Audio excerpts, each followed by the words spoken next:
তাই শুধু একটু ধমক দিলাম আর 1 প্যাকেট সিগারেট আনালাম, তার জন্য সরি। আর খেয়াল করলাম যে যে ছেলে আগে বন্ধুদের নিয়ে মেতে থাকতো, অন্যদের ডিস্টার্ব করতো, এখন সে একদম শান্ত হয়ে গেল। নিধির ক্ষেত্রেও একই অবস্থা। দেখো, এখন থেকে এইরকম শুষ্ক হওয়া তোমাদের মানায় না। আর তোমাদের বিরুদ্ধেও আমার কোনো অভিযোগ নেই, কারণ তোমরা তোমাদের ভুলটা বুঝতে পারছো। এটাই আমার জন্য অনেক। তাই এখন থেকে নিজেকে আর এভাবে একা করে রাখিও না, না হলে তোমরা ভার্সিটির মজাগুলো উপভোগ করতে পারবা না। তোমরা আমাকে খারাপ বানালেও আমি আসলে খারাপ হই নাই, কারণ সবাই আমার আচার আচরণ ব্যবহার দেখছে, আর তোমাদেরও দেখছে। তোমরা আমাকে একা করতে চেয়েছিলে, আজ তোমরাই একা হয়ে গেছো। শুনো, ভার্সিটি হচ্ছে সবার, তাই সবার কাজ সবার সাথে মিলেমিশে থাকা, যেমনটা আমি করি। হ্যাঁ, ওই দিন আমার ওই রূপটা দেখে অনেকে ভয় পেলেও পরবর্তীতে তারা আমার ব্যবহার দেখলো, যার জন্য সবাই আমার সাথে মিশতে শুরু করে।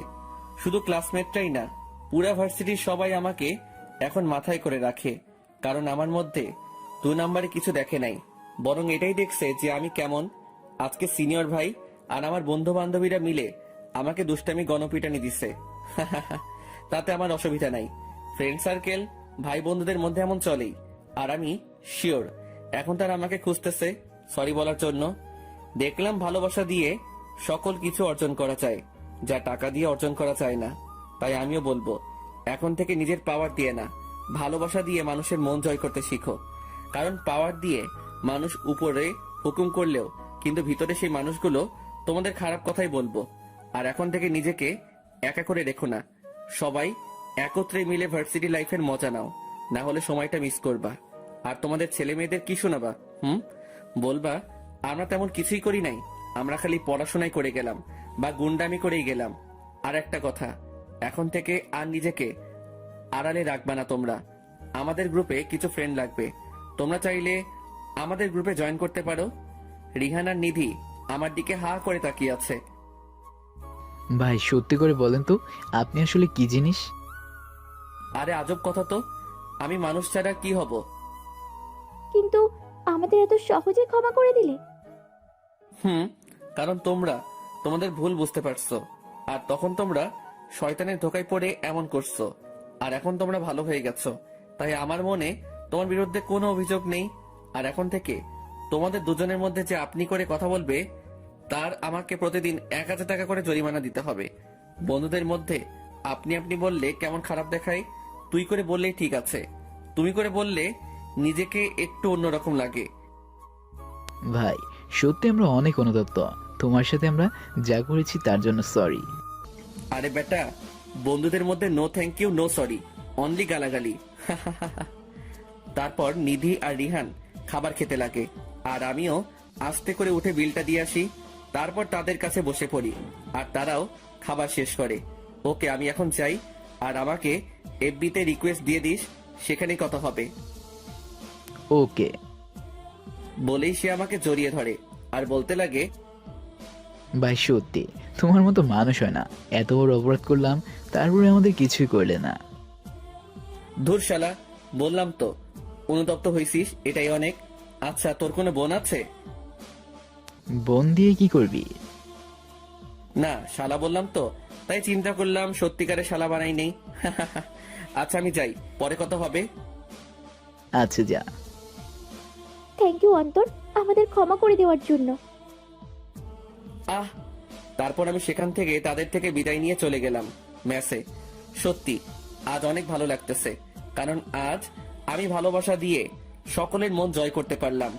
আসলে আম্মু ঠিকই বলছে, মানুষ চাইলে টাকা ছাড়াও মানুষের মনে জায়গা করে নিতে পারে, শুধু তার মধ্যে ভালোবাসা থাকতে হবে।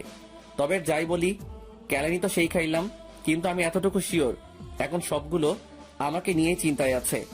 আমিও একটু ইমোশনাল ড্রামা করবো।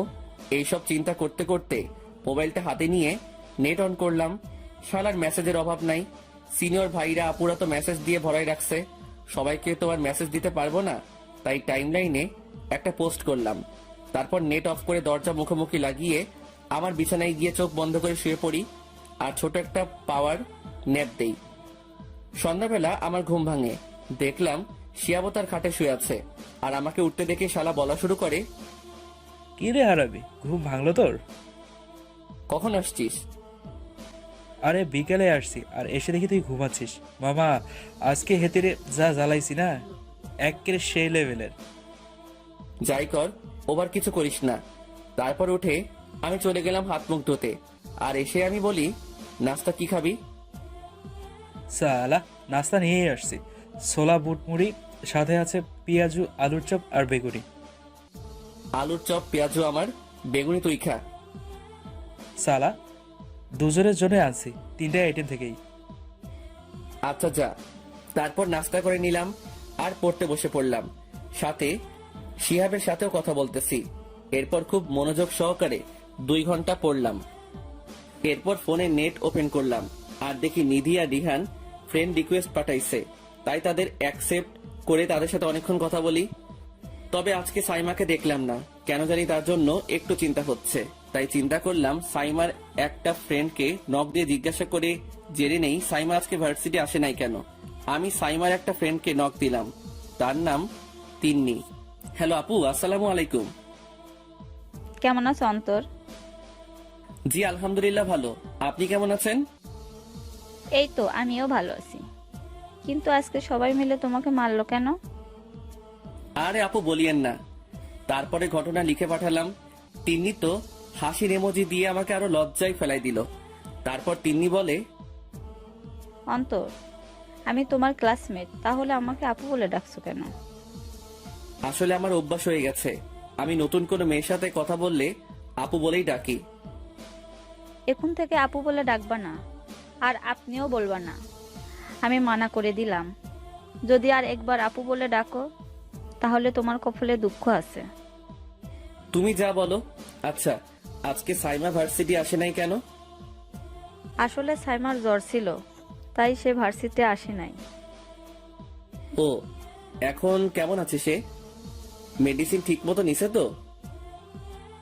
এখন তার 102 ডিগ্রি জ্বর, আর মেডিসিন নিচ্ছে, কিন্তু মেডিসিনে কাজ করছে না। তাহলে তাকে ডাক্তারের কাছে নিয়ে যান, কারণ এভাবে তাকে রাখা উচিত হবে না। ঠিক বলছো। আচ্ছা অন্তর, তুমি হঠাৎ সাইমার কথা জিজ্ঞেস করছো কেন? তিন্নি, আমার একটু কাজ আছে, পরে কথা বলবো, বাই বলেই নেটটা অফ করে দিলাম। আসলেই তো, আমি এই সাইমার ব্যাপারে খোঁজ নিচ্ছি কেন? সে যেখানে ইচ্ছা যাক, তাতে আমার কি? না না, এই মেয়ের মায়ায় পড়া যাবে না। কিন্তু শালার মনটা তো কিছুই বুঝে না। মনটাই তো বারবার চাই এই মেয়েটাকে, কিন্তু না, তা করতে পারবো না। কারণ আমি মধ্যবিত্ত, তাকে আমি সামলে রাখতে পারবো না। তার সকল আবদার আমি পূরণ করতে পারবো না। অনেক কষ্টেই আমি এই মেয়েটার মায়া থেকে বের হলাম, তবে এখনো মনে তার মায়া অল্প করে রয়ে গেল। আমি তার কথা বাদ দিলাম আর দেখলাম শিহাব খাবার রেডি করলো। তাই রাতের খাবার খেয়ে নিলাম আর পরিবারের সাথে কথা বলে দিলাম ঘুম। সকালবেলা আমি উঠলাম, তবে দেখি শিহাব নাই। আর টাইম দেখেও শক খেয়ে গেলাম, কারণ 9টা বাজতেছে। কিন্তু শিহাব আমাকে ডাকলো না কেন? শালা, তোরে পরে দেখে নিব। আমিও উঠে ফ্রেশ হয়ে নিলাম আর দেখলাম শালা নাস্তা রেডি করে রেখে গেছে। সেটা খেয়ে চলে গেলাম ভার্সিটি গিয়েই দেখি আমার বন্ধু বান্ধবীরা আড্ডা দিচ্ছে। তাই চিন্তা করলাম রিহানকে কল দেই। কিরে শালা, কই তুই? কেন, কি করবি? আরে নিধিকে নিয়ে আমরা যেখানে আড্ডা দেই সেখানে চলে আয় তাড়াতাড়ি বলে ফোন কেটে দিলাম। কিছুক্ষণ পরেই নিধি আর রিহান আসে আর আমি তাদের নিয়ে আমাদের আড্ডায় যাই। সেখানে আমাদের দেখে সবাই হা হয়ে আছে। আমিও সেখানে গিয়েই বলি, কিরে তোদের কি খবর? ভালো, কিন্তু এইগুলো তোর সাথে কি করতেছে? দোস্তরা, ওরা আগে যা করছে তার জন্য তারা অনেক অনুতপ্ত, তাই আমিও তাদের ক্ষমা করে দিলাম আর চিন্তা করলাম আমাদের গ্রুপে নিতে। কখনোই না।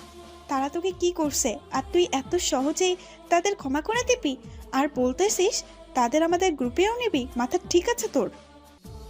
দেখ, মানুষ মাত্রই ভুল করে, আর তারা শয়তানের ধোকায় পড়ে এমন করছে। তাই তাদের ক্ষমা করে দেওয়াই ভালো। আর তাদের দিকে দেখ, তারা অনেক অনুতপ্ত, তাই আমিও পারলাম না তাদের উপর রাগ করে থাকতে। অন্তর, তোর মন অনেক বড় বলে তুই খুব সহজে তাদের ক্ষমা করে দিলি, কিন্তু আমরা মেনে নিতে পারবো না। আমি রিকোয়েস্ট করলাম, প্লিজ ভাই আর বউরা মেনে নে। আমার আরো একটা বউ লাগবো, তাই চিন্তা করলাম নিধিকেও তোদের মতো বউ বানাবো, আর রিহানকে আদিব আর তানভীরের মতো শালা বানাবো। শালা আর বউরা আমার কথাটা রাখবি না? কয়টা লাগে রে তোর? এই তোহা বাকিটা বলিস না। কুত্তা। ওকে ফাইন, তাহলে আমাদের গ্রুপে আরো 2 জন জয়েন করলো। এবার সবাই আমাদের ট্রিট দিবি। কি দিয়ে দিব গো? হাত নাকি পা দিয়ে? কথায় কথায় আমারে মারার ধান্দা। কালকের মাইটটা যা দিলি, আমার 14 গোষ্ঠী এমন কেলানি খাই নাই। আর চল ক্লাসে যাব। ওকে চল। তারপর আমরা ক্লাসে যেতে লাগি। অবশেষে রিহান আর নিধিও আমাদের সাথে। এবার আরো মজা হবে, ফাইজলামি আনলিমিটেড হবে। আমরা ক্লাসে গিয়ে বসে পড়ি, তবে রিহান আর নিধিও আমাদের কাছাকাছি বসে আর আমাদের সাথে আড্ডা দিতে শুরু করে দেয়। কিছুক্ষণ পরে স্যার আসে, আর এসেই আমাদের দিকে ড্যাব ড্যাব করে তাকিয়ে আছে আর বলে ওঠে, এটা কি দেখছি আমি? অবশেষে নিদু রিয়ানো তোমাদের সাথে। স্যার এবার ডাবল জ্বালানি হবে। এরে নিদু আর রিয়ান, তোরা আর কোনো ভালো মানুষের গ্রুপ পাইলি না? স্যার, ভালো মানুষের গ্রুপেই ঢুকলাম।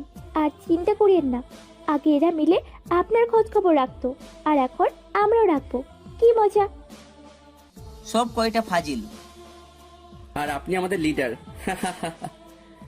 তারপর স্যার ক্লাস করানো শুরু করলো। আমরাও ক্লাসে মনোযোগ দিলাম। কিছুক্ষণ পরে প্রিন্সিপাল স্যারের পিএ আমাদের ক্লাসে আসে আর স্যারের সাথে কথা বলতে লাগে। কিছুক্ষণ পরে স্যার বলে ওঠে, তোরা তোকে প্রিন্সিপাল স্যার ডাকছে। কেন স্যার? সেটা তো জানি না, তুই গেলেই বুঝতে পারবি। তবে এখন যেতে বলেছে। আচ্ছা স্যার। তারপর আমি আমার ব্যাগ নিয়ে বেরিয়ে গেলাম আর প্রিন্সিপাল স্যারের পিএর সাথে যেতে লাগি। দরজার সামনে যেতেই, স্যার আসতে পারি? আরে অন্তর, আসো, ভিতরে আসো। আমিও ভিতরে যাই, তবে দেখি সেখানে একজন কোট প্যান্ট পরা এক লোক বসে আছে। তবে আমি তার পিছন বরাবর ছিলাম, তাই চেহারা দেখতে পারি নাই। স্যার আসসালামু আলাইকুম। স্যার আমাকে ডাকছেন? ওয়ালাইকুম আসসালাম। ডাকতেছি, তবে আমার জন্য নয়। মানে স্যার? আমার জন্য তোমাকে ডাকানো হলো? আমি লোকটার চেহারা দেখে অবাক হয়ে গেলাম, কারণ সে আর কেউ না, সাইমার আব্বু। কিন্তু কথা হচ্ছে, উনি আমাকে কেন ডাকবে? কি কাজ ওনার? মাথায় অনেক প্রশ্নই ঘুরপাক খাচ্ছিল আমার। অন্তর, আমার সাথে আমার বাড়ি যেতে পারবে? কেন? আমি সেখানে গিয়ে কি করব? দেখো বাবা, আমার মেয়েটা গত পরশু ঘরে আসার পর থেকে অনেক কান্নাকাটি করে। রাতের বেলা এসে আমাদের সাথে কোনো কথা বলে নাই। সে রুমের মধ্যে চুপচাপ চলে যায়, আর কাল সকালবেলা তার রুমে গিয়ে দেখি সে শুয়ে আছে। আমি যখনই তার মাথায় হাত দিয়ে ডাকতে যাব, তখনই খেয়াল করলাম মেয়েটার শরীর অনেক গরম হয়ে আছে। আমরা অনেক টেনশনে পড়ে যাই আর অনেক ভয়ও পেয়ে যাই। অনেক কষ্ট করে তার খেয়াল রাখলাম, কিন্তু সে ঘুমন্ত অবস্থায় বারবার তোমার নাম নিচ্ছিল। আমরা কাল তবুও কষ্ট করে তাকে সামলে রেখেছিলাম, কিন্তু আজ সে ঘুমের থেকে ওঠে পাগলের মতো ব্যবহার করতে লাগে। সে আমাদের বলে তোমাকে এনে দিতে। আমি জানি তুমি আমাদের উপর অনেক রাগ করে আছো, কিন্তু বাবা বিশ্বাস করো, সাইমা তোমার সত্যিটা জেনে সে অনেক কান্নাকাটি করে। বিয়ের দিন সেদিন কিছুই খায়নি। পরের দিন আমরা জোর করে তাকে খাবার খাইয়ে প্রতিশ্রুতি দিই আমরা তোমাকে এনে দিব। 5 দিন তোমার খোঁজ করি, আর প্রতিদিন তোমার ম্যাচে গিয়ে দেখে আসতাম তুমি আসছো কিনা। পরে সাইমা আমাদের বলে আমরা যাতে কিছুই না করি, কারণ দোষ যেহেতু সে করেছে, তাই সেই তোমাকে মানিয়ে নিয়ে চলে আসবে। বাবা, আমার মেয়েটা সকাল থেকে পাগলের মতো আচরণ করতেছে, আর এখন পর্যন্ত নাস্তাও করে নাই। সে আমাদের বলেই দিছে সে তখনই খাবার খাবে যখন তোমাকে তার কাছে এনে দিব, না হলে সে না খাবার খেয়েই থাকবে। আমার মেয়েটা অনেক জেদি, সে যেটা বলে আমাদের সেটাই করতে হয়। আদরের মেয়ে বলে কথা। বাবা, আমি তোমার কাছে হাত জোর করে মিনতি করছি, প্লিজ আমার সাথে আমাদের বাসায় চলো। আমার মেয়েটা সত্যি তোমাকে পাগলের মতো ভালোবাসে, আর সে তোমাকে ছাড়া আর কিছুই বুঝতে চায় না। বাবা, এই হতভাগা বাবাটার আবদারটা রাখো। অন্তর, তুই ওনার সাথে যা, আর তোর সাথে পরে এই ব্যাপারে কথা বলবো। আঙ্কেল, আপনি আমার বড়, আপনি আমার সামনে হাত জোর করলেন, সেটা আমার জন্য অনেক লজ্জাজনক। আমি যাব আপনার সাথে। থ্যাংক ইউ বাবা, আমার মান রাখার জন্য। আর প্রিন্সিপাল স্যার, আপনাকে অনেক অনেক ধন্যবাদ। ঠিক আছে, আমি যাই, মেয়েটা না খেয়ে আছে। জি চলুন। তারপর প্রিন্সিপাল স্যারের থেকে বিদায় নিয়ে সাইমার আব্বুর সাথে যেতে লাগলাম, আর দেখলাম উনি গাড়ি নিয়েই আসছে। আসলে বড় লোক বলে কথা, গাড়ি তো থাকবেই। তবে আমারও সাইমাকে দেখতে অনেক ইচ্ছে করতেছে, আর আঙ্কেলের থেকে যা শুনলাম তার জন্য তাকে আরো বেশি দেখতে ইচ্ছে করতেছে। জানি না মেয়েটার এখন কি অবস্থা। মেয়েটার নাকি অনেক জ্বর। আসলেই মেয়েটার অনেক রাগ। আমিও গাড়িতে বসে পড়ি, আর আঙ্কেল গাড়ি চালাতে শুরু করে। আমিও সাইমাকে নিয়ে ভাবতে লাগলাম। কিছুক্ষণ পরেই আমরা সাইমাদের বাড়িতে পৌঁছে গেলাম। আমি গাড়ি থেকে নামলাম আর গেটের দিকে দেখতে লাগলাম। একদিন এই গেট দিয়ে আমাকে ধাক্কা মেরে বের করে দেওয়া হয়, আর আজ এই গেট দিয়ে তাদেরই গাড়ি করে তাদেরই বাড়িতে আসলাম। আমি আর আঙ্কেল ভিতরে যেতে লাগলাম। ভিতরে যেতে একজন মহিলা আমার সামনে এসে দাঁড়ায়। সম্ভবত উনি সাইমার আম্মু, তাই সালাম দিলাম। আসসালামু আলাইকুম। ওয়ালাইকুম আসসালাম। বাবা, আমাদের ক্ষমা করে দিও সেদিনের জন্য। আমরা সত্যিই অনেক অনুতপ্ত।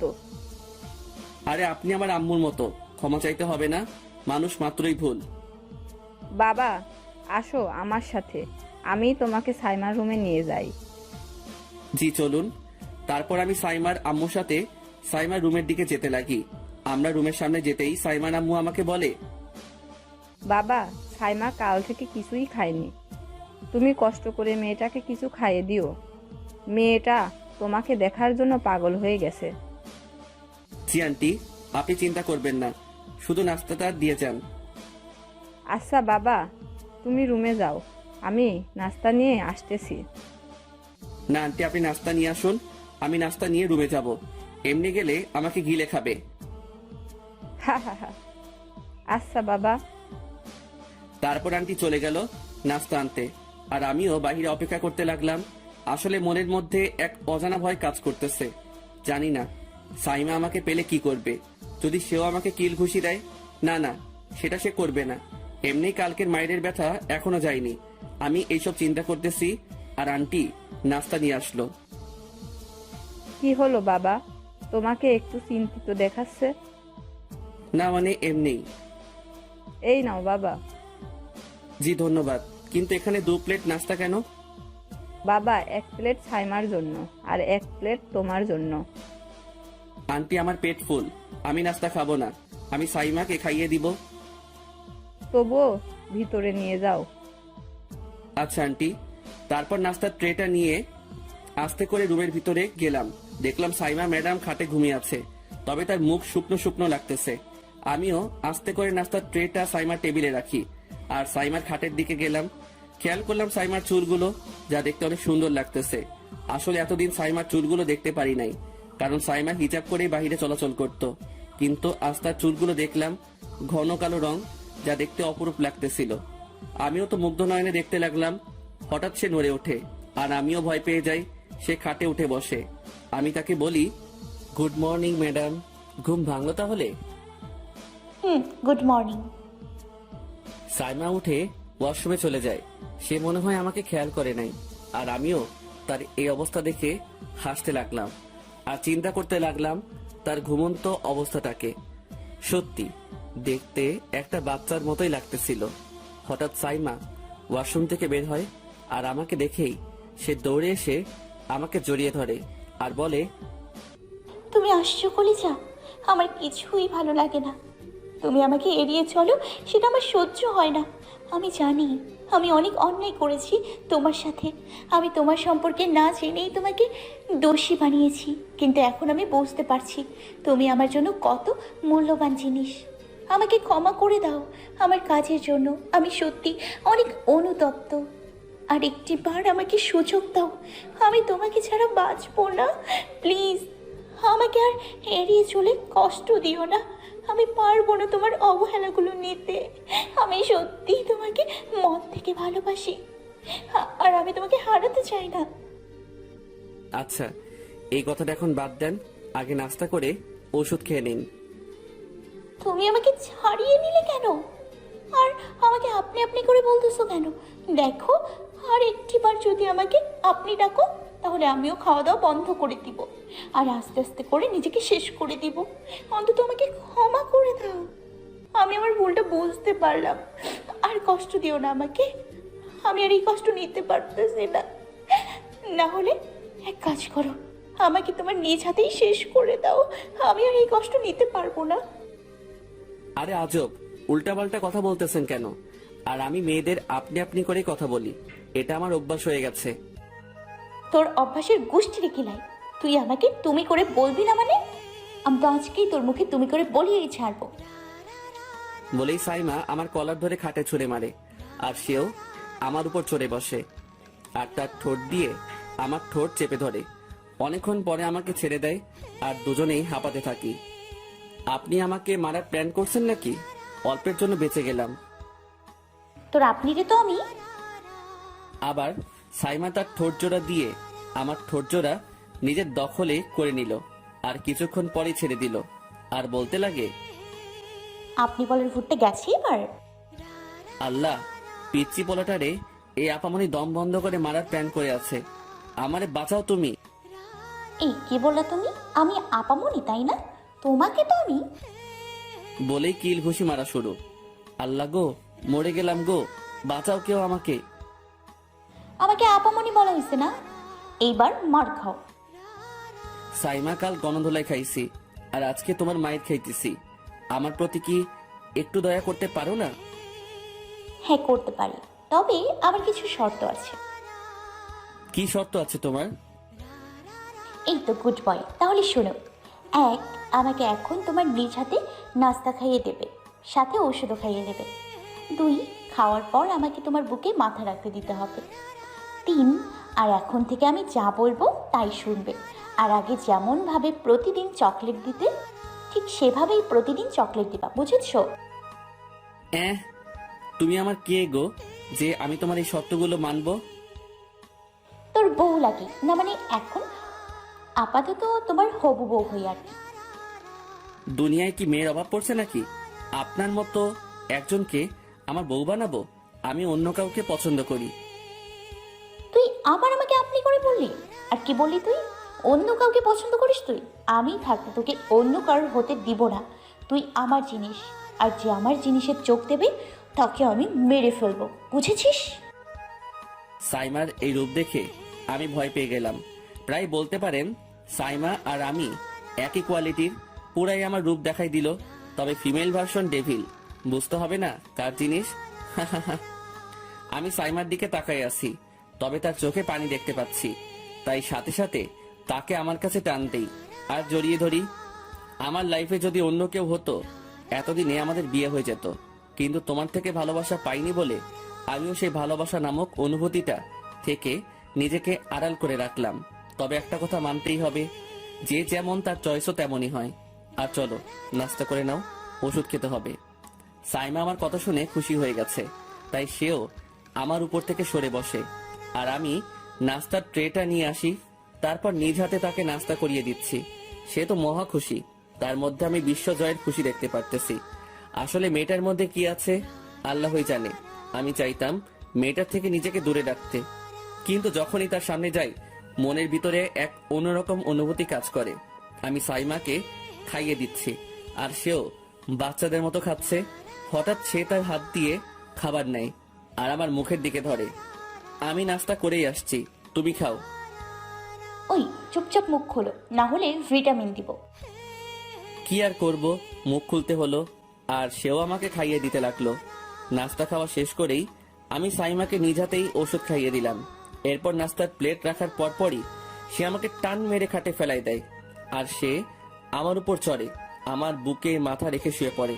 সাইমার এই পাগলামোগুলো আমাকে সত্যি হাসায় আর তার প্রতি আরো বেশি আকর্ষিত করে আমাকে। হঠাৎ সাইমা বলতে শুরু করে, অন্তর, আমাকে ক্ষমা করেছো তো? জি না, এত সহজেই না। আরে পাগলি, তুমি তো অন্ধবিশ্বাসের জন্য এমন করলে আমার সাথে। আর যে ইচ্ছা করেও আমার সাথে খারাপ ব্যবহার করছে তাদের যদি ক্ষমা করে দিতে পারি, তাহলে তোমাকে কেন করব না? মানে? রিহান আর নিধিকেও ক্ষমা করে দিছি আর তাদেরকে আমাদের বন্ধুদের গ্রুপে জয়েন করে দিছি। কি এত সহজেই তাদের ক্ষমা করে দিলে তুমি? তারা ক্ষমার যোগ্যই না।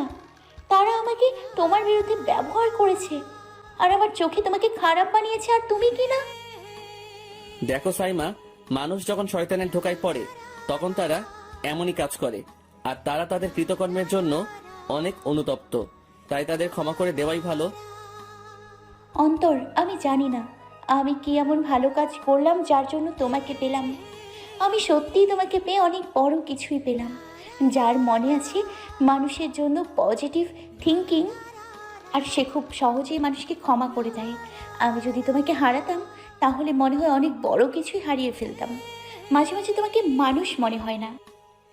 আসলে আমি এলিয়েন যে, তাই। এখন আমাকে নিয়ে ঘুরতে বের হবে? আমাকে পাগলে পাইছে। অসুস্থ অবস্থায় তোমাকে নিয়ে ঘুরতে যাব আমি? আচ্ছা, তোমার মোবাইলটা দাও তো। ওকে নাও। তারপর সাইমা আমার বুকের থেকে সরে যায়, আর আমিও ফোনটা বের করি। সাইমাও তার ফোনটা বের করে। সাইমার ফোনের স্ক্রিন অন করেই আমি থ হয়ে যাই, কারণ সাইমা আমার ছবি তার স্ক্রিনে দিয়ে রাখছে। ছবির মধ্যে একটা টেক্সটও আছে, যেটা লাইফ লাইন লেখা। ছবিটা স্মৃতি আপুর বার্থডে পার্টিতে তোলা। তবে প্রশ্ন হচ্ছে, সে কখন এই ছবিটা তুললো? আমি অবাক হয়ে সাইমার দিকে তাকিয়ে রইলাম আর বলি, তোমার ফোনে এই ছবিটা কখন তুললে? শুধু এটা তোমার ছবি আছে। কিন্তু আমার ছবি তুমি স্ক্রিনে দিয়ে রাখছো কেন সেটা বলো। আমার ফোন স্ক্রিনে তোমার ছবি নিব না তো কার ছবি দিব? আর এই ছবি কোথায় তুলেছি সেটা তো জানোই। কিন্তু ছবিটা হচ্ছে তখনের, যখন তুমি মেহমানদের ড্রিঙ্কস দিয়ে দাঁড়িয়েছিলে, তখন তোমার এই ছবিটা তুলি। আর সেটা বাসায় এসেই একটু লেখালেখি করে আমার ফোনে লক স্ক্রিনে দিয়ে দিই। আর আরও একটা ছবি আছে যেটা আমি আমার ওয়ালপেপারেও দিয়ে রাখি, দেখবা ছবিটা? কেন জানি তোমার হাসির মধ্যে আমার বাস লুকায় আছে মনে হচ্ছে, তবুও দেখাও। তারপর সাইমা তার ফোনের লক খুলে আর যা দেখি তাতে আমি ভ্যাটকাই গেলাম, কারণ সে তার ওয়ালপেপারে আমাকে কেক লাগিয়ে সুন্দরী বানানো হয়েছিল সেটার ছবি দিয়ে রাখছে। আমি এটা দেখে সাইমার দিকে তাকালাম, দেখলাম সে মুখ চেপে হাসছে, কিন্তু আমার ইজ্জত তো শেষ। আল্লাহই জানে কে কে আমার ছবিটা দেখছে। এটা যদি আমার সাথের কেউ পায়, আমাকে নিয়ে ট্রল বানিয়ে ফেসবুকে দিয়ে দিবে। আল্লাহই জানে আমার ইজ্জত আর আছে কিনা। ভালো ছবি দিতে পারলা না কেন? এটাতে তো তোমাকে অনেক কিউট লাগতেছে। ছবিটা কে কে দেখছে? বেশি কেউ না, আব্বু দেখেছে, আম্মু দেখেছে, আর আমার কিছু বান্ধবীরা দেখেছে। That's it. এত কষ্ট করার কি দরকার ছিল? এটা এফবিতে দিয়ে দিলেই তো পারতা। আমার কি আর ইজ্জত অবশিষ্ট রাখছো তুমি? আরে কেউ তোমাকে কিছুই বলবে না। আর দারুণ বুদ্ধি দিলা তো। আমি সেটা এফবিতে পোস্ট করে দিব, আর ক্যাপশন দিয়ে দিব, বিশ্বের সুন্দর ছেলে, তবে ভুলেও কেউ তার দিকে নজর দেবে না, কারণ এটা আমার জিনিস। আর তোমাকে ট্যাগ করে দিব, কেমন? আবার মুখ চেপে হাসতে শুরু করে দিল। বিশ্বাস করেন রাসেল ভাই, এই মাইয়াটা যদি এমন হইব জানতাম, তাহলে আমি কেন আমার কোনো বন্ধুরেও এর পিছে লাগতে দিতাম না। আমার তো আর ইজ্জত রাখলো না। আমি মনে করতাম আমি ভার্সিটিতে একমাত্র ফাজিল আছি, কিন্তু সে তো আমারও মা, থুকু বউ। থুকু ধর কিছুই কইতাম না। তবে আর যাই বলি, সাইমাকে হাসতে দেখে আমার মনের ভিতরে অন্যরকম ভালো লাগা কাজ করতেছে। তারই হাসিটা আমাকে পাগল করে দিচ্ছে। তারই হাসি দেখার জন্য প্রয়োজনে আমি সারা জীবন রোস্ট হয়ে যাব, কিন্তু তার হাসি কখনোই আমি তার মুখ থেকে যেতে দিব না। হঠাৎ সাইমা বলে ওঠে, এই তোমার ফোনটা দাও। নাও। এই লক খোলো। ও সরি। তারপর ফোনের লক খুলে দিলাম, আর সেও কি যেন করতেছে। হঠাৎ সে বলে ওঠে, তুমি আমাকে এফবিতে ব্লক করে রাখছো? শুধু এফবিতে না, তোমার নাম্বারও ব্ল্যাক লিস্টে। তবে সমস্যা নাই, তুমি আইডি আর নাম্বার আনব্লক করে দাও। তারপর সাইমা আমার ফোনে কি যেন করলো, আমি তা দেখি নাই। তারপর আমাকে আমার ফোন দিয়ে দেয় আর বলে, এখন থেকে তুমি অন্য কোনো মেয়ের দিকে তাকাবা না। কেন? আমার 3টা বউ, তোহা, নিধি আর আশার কি হবে? তারা তো আমাকে ছাড়া মানে জামাই ছাড়া বউ। ফাজিল একটা। কয়টা লাগে তোর? সাইমা প্লিজ বাকিটা বলিও না। আর 1 মিনিট, তুমিও কি ভিডিওটা দেখছিলে নাকি? না না, আমি কিছুই দেখি নাই। এই মাইয়া, এই সব তোমার থেকে আশা করি নাই আমি। সময় থাকতে ভালো হয়ে যাও। আমি তো অনেক ভালো। আমার মতো ভালো আর কোথাও পাবা তুমি? মাইয়া গাজে ভালা, আন্নের ভালা দেখে আমি শিহরিত। ওই সুন্দর করে কথা বলো। আচ্ছা, আমার ফোনে কি করছো?